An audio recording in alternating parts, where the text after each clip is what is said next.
하나님의 때에 하나님의 사람이 하나님의 장소에 있으면 하나님이 역사하시는 겁니다. 여러분, 우리가 하나님이 우리를 자녀 삼아 주셨어요. 우리는 지금 여러분 예배라는 영적인 공간에 있습니다. 그렇지만 때는 인간이 맞출 수가 없는 거예요. 하나님이 맞춰주십니다. 성도 여러분, 늦을 때가 있고 빠를 때가 있고, 근데 그 때를 못 맞춰서 항상 안타까워요. 그러나 믿는 우리에게는 축복이 있으니 하나님이 때를 맞춰주시는 거예요. 하나님은 때에 따라 주시는 은혜가 있고 축복이 있습니다. 이러한 굉장히 환난과 역경의 시대를 지나가고 있지만 주님은 이 사망의 음침한 골짜기 가운데서도 때를 맞추고 계십니다. 그리고 이 때에 하나님이 주시는 은혜가 있어요. 오늘 하나님이 여러분의 때를 맞춰주셔서 맹물 같은 인생이 하나님이 쓰시는 질 좋은 포도주가 될 줄 믿습니다. 하나님이 그렇게 만들어주시는 겁니다. 다니엘이 기도를 시작했습니다. 그 이슈 또한 돈 달라고 기도하는 것도 아니고 자기의 인생에 어떤 것 좀 이렇게 기업 잘 달리게 해달라고 뭐 그 정도의 기도가 아니었어요. 여러분, 이거는 자기의 전 믿음과 정말 하나님의 뜻대로 구하는 기도였잖아요. 하지만 응답이 없는 겁니다. 하루 이틀, 일주일, 2주일 지나도 응답이 없어요. 하나님이 실수하셨나? 하나님은 내 부르짖음에 시행하신다 그러셨는데 왜 이러시나? 그런데 하나님은 실수치 않으셨어요. 첫날부터 주님은 응답하셨던 것입니다. 기어코 다니엘의 기도는 하나님이 21일째 다니엘 손에 붙게 되는 축복이 있게 되는 것이에요. 하나님이 때를 맞춰주셨고, 여러분 그 때에 다니엘에게 주신 응답이 우리에게 임하는 은혜가 있을지어다. 하나님은 실수하지 않으신다. 오늘 첫째, 하나님은 실수하지 않으신다. 자신의 상태가 어떤지 조기 진단이 굉장히 중요합니다. 병을 키우거나 병을 성장시켜서는 안 돼요. 하지만 진단을 안 하면은 자기가 어떤 병인지 알 수가 없잖아요. 그래서 좋은 의사는 진단부터 하는 겁니다. 진단이 좋게 나와야지, 진단을 잘해야지 좋은 치료를 할 수 있잖아요. 영적인 진단도 굉장히 중요합니다. 저는 이것을 영적인 감각이라 그러는데, 오늘 마리아, 예수님의 모친 마리아는요, 영적인 감각이 있었어요. 가나의 혼인잔치입니다. 예수님과 마리아, 예수님의 어머니, 또한 제자들까지 다 초청을 받았어요. 그런데 마리아는 그 잔치집에 포도주가 떨어진 것을 알아차리는 겁니다. 영적인 감각이죠. 그리고 그 감각을 가지고 오직 예수께만 이야기하는 거예요. 마리아의 태도가 남다르죠. 성도 여러분, 인생에서 이런 위기를 만났을 때, 이런 큰 환난을 만났을 때는 여러분 예민해집니다. 이때는요, 말을 아껴야 되는 겁니다. 저는 말을 아끼는 것이 이 시대의 최고의 백신이라고 생각합니다. 나를 보호해 줄 수 있는 거라고 생각해요. 마리아의 이 태도, 하인들을 불러놓고 너희들은 예수님이 무엇을 시키든지 그대로만 하면 된다. 오직 순종을 명령하고 부탁하는 겁니다. 이 마리아의 믿음, 이것을 알아보려면요, 우리 시간을 좀 거슬러 올라가면 좋겠어요. 마리아가 성경에 등장하는 장면을 여러분 기억하시죠? 복음서에서 이렇게 합니다. 가브리엘 천사장이 마리아에게 나온 겁니다. 천사장이 내게 왔으니 얼마나 기뻐요. 마음이 크 푸는 겁니다. 이 아가씨가 아들이 있으니 이름을 예수라 하라. 아니, 나는 이미 정혼한 여인이에요. 그리고 나는 남자를 아직 못하는 처녀인데 내게 이런 일이 어떻게 있을 수 있겠어요? 이게 무슨 말이죠? 실수하셨습니다. 실수하셨어요. 나에게는 이런 일이 있을 수가 없어요. 이 실수했다는 마리아의 말에 가브리엘 천사장은 여러분 이렇게 얘기하는 겁니다. 대저 하나님의 모든 말씀은 능치 못하심이 없느니라. 말씀은 능치 못하심이 없느니라. 하나님의 말씀은 리밋이 없다. 하나님의 말씀은 제한이 없다. 하나님의 말씀은 불가능이 없다. 이것을 현대말로 할게요. 하나님은 실수하지 않으신다. 하나님은 실수하지 않으시는 분이십니다. 할렐루야. 마리아가 그 얘기를 듣자마자 빨리 응답을 합니다. 주의 계집종이 오니 주의 뜻대로 이루어지기를 원하나이다. 주님 그대로 되기를 원합니다라는 얘기예요. 이게 뭐예요? 맞습니다. 하나님은 실수하지 않으십니다. 내가 지금 정혼한 몸이고 남자를 알지 못하는 처녀의 몸이나 하나님은 실수하지 않으시는 분입니다. 이대로 이루어지기를 원하나이다. 자기 인생을 확 던졌어요. 말씀에 자기 인생을 던진 거예요. 여러분, 마리아의 믿음은 말씀에 자기 인생을 확 던져버렸죠. 왜? 하나님은 실수하지 않으시니까. 하나님께 인생을 던진 인생, 손해볼 것이 없다. 손해볼 것이 없어요. 성도님, 순종에는 손해가 없어요. 생각해 보세요. 노아가 120년 동안 방주만 지었습니다. 오직 방주 하나 인생을 다 걸었어요. 손해봤어요? 아브라함이 독자 이삭, 아브라함에게 이삭은 누구예요? 자기 인생 전부예요. 근데 그를 데리고 하나님 말씀에 오직 순종만 합니다. 이해가 돼요? 납득이 돼요? 동의할 수 있어요? 하지만 모리아산 올라갑니다.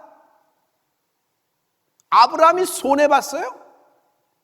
모세가 하나님 말씀에 순종해서 오직 출애굽만 생각합니다. 홍해 앞에 서서 길이 막혔습니다. 그러나 모세와 이스라엘 백성이 손해봤어요? 예수님의 12제자가 손해봤어요? 여러분, 성경에 그 많은 인물들이 나옵니다. 말씀대로 살고 오직 순종한 인물들, 여러분 손해봤어요? 에스더가 왕후의 자리를 놓고 나갑니다. 죽으면 죽으리라고. 에스더가 손해를 봤어요? 느헤미야가 자기의 인생과 자기의 전 재산과 자기의 모든 명예와 타이틀까지 다 걸고 오직 무너진 예루살렘 성벽 하나만 보고 여러분 그 페르시아에서부터 이동을 하는 겁니다. 근데 느헤미야가 손해봤나요? 여러분, 하나님의 말씀에 오직 순종하는 사람들에게는 순종에는 손해가 없는 것입니다. 할렐루야. 여러분, 지금 여러분 우리가 순종하는 것, 지금의 우리의 순종은 예배입니다. 이 예배에 순종하는 여러분에게는 인생에 손해가 없습니다. 하나님은 때를 맞춰 역사하실 것입니다. 맹물 같은 인생이 포도주로 변하고 하나님이 마침내 당신을 땅끝까지 이르러 복음의 스피커로 사용하실 것입니다. 여러분 인생 자체가 간증이 될 것입니다. 할렐루야. 할렐루야. 마리아 생각해봐요. 마리아. 그래. 만약 그래서 임신이 안 되면은 아니 예정대로 결혼하면 되는 거고, 그리고 임신이 되면은 아니 하나님이 책임지시겠지. 우리말에 처녀가 배가 불러도 할 말은 있다 그랬잖아요. 마찬가지, 내 배가 불러오면 하나님이 책임지시겠지. 하나님은 책임지십니다. 정혼한 남자 요셉에게도 꿈에 나타나서 얘기합니다. 성령으로 잉태했다고 얘기합니다. 하나님이 다 맞춰주시는 거예요. 하나님이 일하고 계시는 것이에요. 할렐루야. 하나님의 말씀에는 실수하심이 없도다. 할렐루야. 그러므로 성도 여러분, 하나님을 제한하지 마십시오. 하나님이 당신에게 어떤 말씀을 하셨든지 하나님은 실수하신 적이 없고 실수하지 않으시며 실수하지 않으실 것입니다. 반드시 하나님이 하나님의 이름을 걸고 명예를 걸고 이루실 것이에요. 하나님의 권능을 제한하지 마세요. 하나님의 치유를 제한하지 마세요. 하나님의 부유를 제한하지 마세요. 하나님의 은혜를 제한하지 마세요. 할렐루야. 하나님의 능력을 제한하지 마십시오. 하나님은 절대로 실수한 적이 없으십니다. 내 스스로 이렇게 생각하는 거예요. 목사님, 그건 마리아니까 그렇죠. 예수님의 어머니 마리아니까 그렇죠. 성도 여러분, 나도 알고 하나님이 알고 계시는 것이 있습니다. 하나님도 알고 나도 아는 것이 있습니다. 여러분과 나는 슈퍼스타도 아닙니다. 온라인상에서 세계적으로 유명한 셀럽도 아닙니다. 유명한 베스트셀러 작가도 아닙니다. 항상 TV에 나오는 여러분 1000만 관객을 몰고 다니는 여러분 그런 TV 스타도 아닙니다. 하다못해 여러분과 나는 미스터 트롯도 아닙니다. 미스 트롯도 아니에요. 그냥 별 볼 일 없는 사람입니다. 그냥 평범한 별 볼 일 없는 사람이에요. 그러나 하나님은 별 볼 일 없는 사람을 특별히 사용하신다.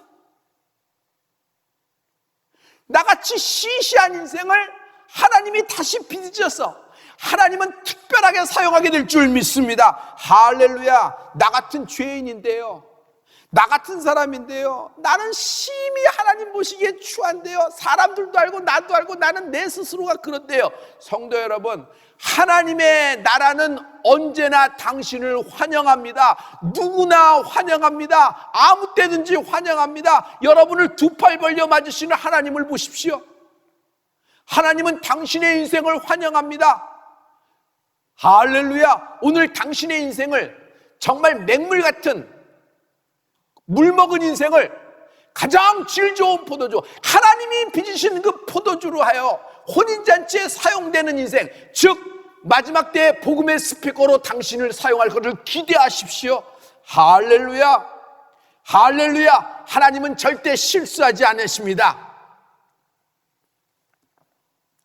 둘째, 계획을 실천하십시오.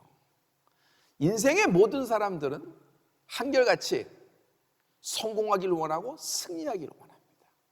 누가 실패를 원하고 누가 패배를 원해서 달려가는 인생이 있으리요. 그러나 잘 안 됩니다. 잘 풀어지지가 않아요. 왜 그럴까요? 여기 풀림에 맥이 있어요. 계획을 실천하지 않았기 때문입니다. 계획을 계획으로만 묻어뒀기 때문입니다. 행함이 없는 믿음은 죽은 믿음이라 그랬어요. 움직이란 얘기죠. 믿음에서는 큰 믿음이 있다고 생각합니다. 큰 믿음이 뭐예요?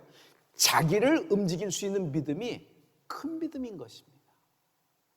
베드로가 왜 큰 믿음을 소유할 수 있죠?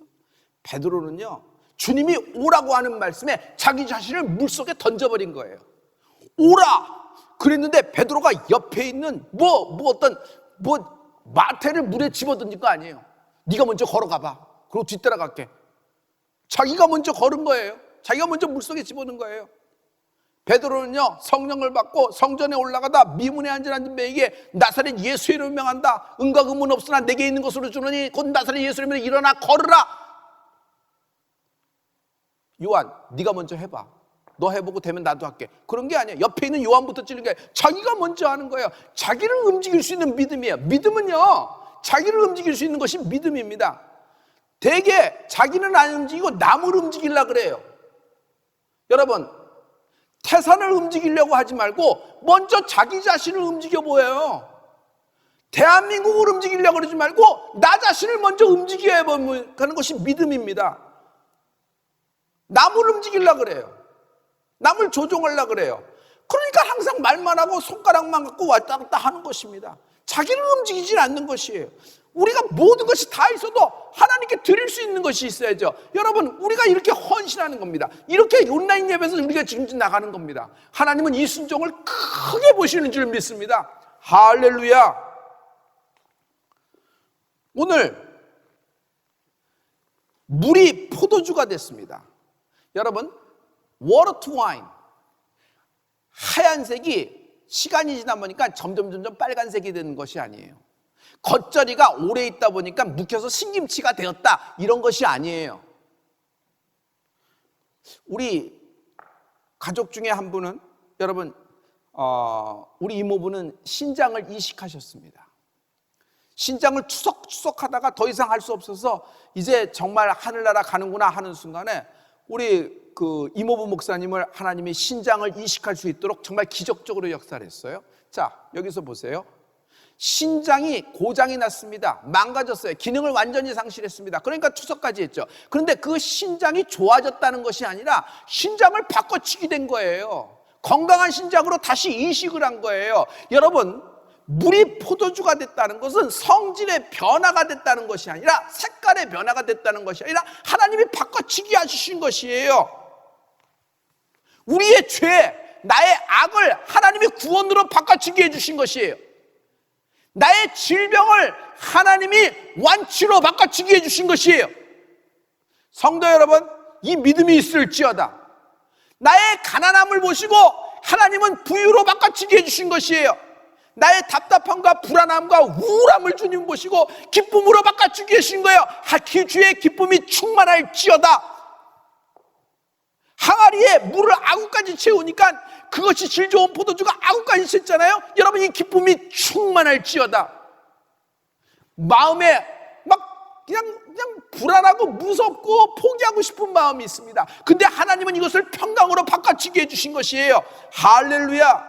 저주, 집안 대대로 내려오는 어떤 병력, 집안에서 있는 어떤 그런 가문의 히스토리, 그런 모든 꼬리표 같은 것, 지긋지긋한 것, 그러나 주님은 그 저주를 축복으로 바꿔치게 해주신 것이에요. 할렐루야. 우리 모두는 지금 그 옛날 엠마오처럼, 그 옛날 글로바처럼 엠마오로 향해 가고 있어요. 내가 어디로 가는지도 모르고 가고 있는 거예요. 엠마오로 가고 있는 거예요. 그런데 주님은 나를 예루살렘으로 되돌려 주신 거예요. 다시 얘기해요. 예루살렘으로 바꿔치게 해주신 거예요. 가던 길을, 그냥 낙향하는 길을 확 바꿔서 다시 예루살렘으로 가게 하신 거예요. 예루살렘으로 바꿔치게 하신 주님을 찬양합니다. 이게 무슨 말이죠? 예루살렘 가면 어디로 가요? 마가다락방으로 가서 제자를 만나죠. 마가다락방에서 어떤 일이 있어요? 오순절에 성령 강림이 있어요. 그 성령의 충만함이 있을지어다. 왜? 성령을 받아 땅끝까지 이르러 주의 증인이 되리라. 마지막 때 복음의 스피커로 사용하리라. 주님, 나 같은 사람이, 나 같은 죄인이 엠마오로 가던 내가, 아니요, 저주의 엠마오, 죽음의 엠마오, 꼬리표의 엠마오, 실패의 엠마오, 무기력의 엠마오, 불안과 두려움의 엠마오, 끝장나는 엠마오. 그러나 주님은 이 엠마오를 예루살렘으로 바꿔치게 해주신 것입니다. 당신의 인생을 이렇게 되는 거예요. 나 같은 사람? 아니요, 하나님은 절대 실수하지 않으신다. 할렐루야. 할렐루야. 이게 말이 되는 얘기인가? 예수님이 하시는 말씀이 이게 말이 되는 얘기야? 말이 되는 얘기야? 여러분, 가룟 유다의 비극이 뭔지 아세요? 가룟 유다의 생각 속에서는 생각이 생각을 낳고 생각이 생각을 낳고, 자기가 묻고 자기가 답하고, 자기가 묻고 자기가 답하고. 인생은 자기가 묻고 자기가 답해서 답이 없어요. 인생은 하나님께 여쭤야 되는 거예요. 자기 생각 속에서 자꾸 키워요. 자기 생각 속에서 자꾸 죽여요. 자기 생각에서 전혀 확장을 시켜요. 뭐? 자기 자신을 죽이고, 자기 생각을, 두려움을 키우고, 불안을 키우고, 망상을 키우고, 그냥 절망을 키우고, 결국 이 사람 죽게 됩니다. 자기가 묻고 자기가 답하면은. 가룟 유다는 그런 인생이에요. 이게 말이 되는 인생이야? 생각해보니까 이해도 안 되고 납득도 안 되고 동의할 수도 없어. 그래서 예수님을 한번 털어보자, 팔아먹어버린 거예요. 여러분, 가룟 유다는 지금도 예수님 조사하고 있어요. 말이 되는가? 어디에서? 지옥에서 하는 겁니다. 지옥에서 하는 겁니다.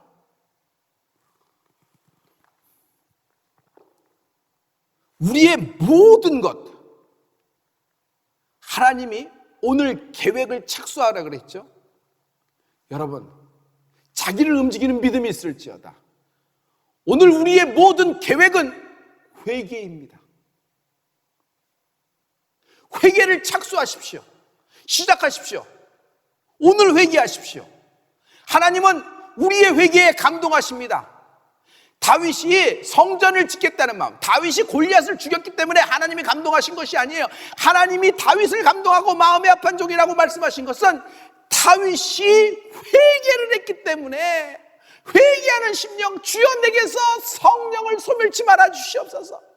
내게서 떠나지 말아 주시옵소서. 내가 주여 상한 마음입니다. 그러나 상한 마음을 사랑하시는 주님, 상한 마음을 찾으시는 주님, 주님께 회개한 거예요. 이 마음을 하나님이 감동을 받으시는 거예요. 여러분, 우리의 계획은 언제나 회개인 것입니다. 그냥 내버려 두니까 그냥 저주가 축복으로, 질병이 그냥 갑자기 완치로 이렇게 됐다는 얘기가 아니에요.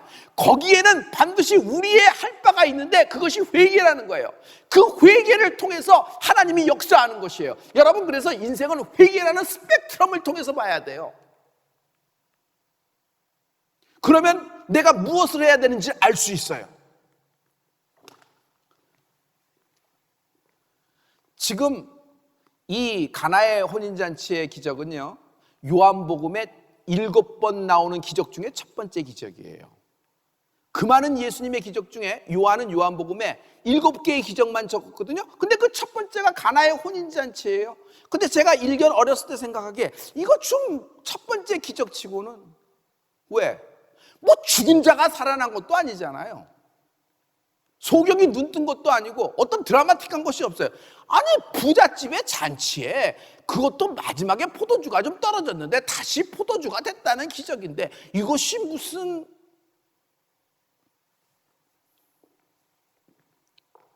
요한은요, 요한이 예수님에게 세례를 베풀 때 현장에 있었다. 자기의 선생님이 세례 요한이에요. 요한복음의 저자 사도 요한은 그 현장에 있었어요. 그때 자기 선생님 세례 요한이 예수님을 세상에 드러낼 때 했던 말을 기억하고 있어요. 보라, 세상 죄를 지고 가는 하나님의 어린 양이로다. 요한은요, 이 얘기를 기억하고 있어요. 이 얘기랑 막 엄청난 그냥 영적인 지진이 났던 거예요. 왜냐하면 예수님은 하나님의 어린 양입니다. 세상 죄는 어디에 있어요? 인간에게 짊어진 것이에요. 이 자기의 짐, 자기의 죄, 자기의 그 악, 이것을 짊어져야 되는데 이 세상 죄가 누구에게 간 거예요? 하나님의 어린 양, 즉 예수님에게 올맡은 거예요. 옮기신 거예요. 주님이 감당하신 거예요. 그리고 우리에게는 주의 보혈로 하나님이 자유함을 주신 것입니다. 할렐루야. 즉 우리가 짊어져야 될 죄를 예수님이 짊어지신 거예요. 그냥 확 그쪽으로 몰아주신 것이에요. 그러므로 이 말씀 자체는 뭐예요? 이 가나의 표적의, 가나의 그 혼인잔치의 기적이라는 것은 뭐예요? 하나님의 십자가의 사건을 말하고 있는 것입니다. 우리의 인생은 이렇게 죄 때문에 똑 떨어지고 결국 멸망할 수밖에 없는 인생이었어요. 하나님의 세상을 이처럼 사랑하사 독생자를 주셨으니 이는 저는 믿는 자마다 멸망치 않고 영생을 얻게 하려 하심이라. 세상의 모든 사람들은 우리 스스로의 죄와 악 때문에 멸망이 결과예요. 인생의 결국은 멸망이에요. 우리는 멸망이란 말이에요. 근데 그것을 독생자 예수님 하나님의 아들에게 짊어주신 것이에요. 그리고 우리에겐 뭐예요? 구원으로 바꿔치기 해주신 것이에요. 멸망의 인생이 구원이 된 것입니다. 이것보다 더한 기쁜 소식이 어디 있겠어요? 여러분, 여러분이 원하는 것, 여러분이 갖고 싶은 것, 여러분이 구비하신 것 다 갖고 있어도, 그 많은 재산과 그 많은 부동산이 다 있고 여러분이 다 있어도 여러분 구원 얻을 길은 없는 거예요. 그것을 다 내놔도 구원 얻을 방법이 없어요. 그런데 주님은 값없이 이 구원을 우리에게 행하신 것입니다. 할렐루야. 그러므로 성도 여러분, 하나님이 당신을 구원하신 것은 실수가 아니에요. 하나님은 당신을 사랑하십니다. 여전히 사랑하십니다. 그리고 그 어둠 속에서 당신을 끄집어내야 영광의 자녀로 바꿔주실 것이다.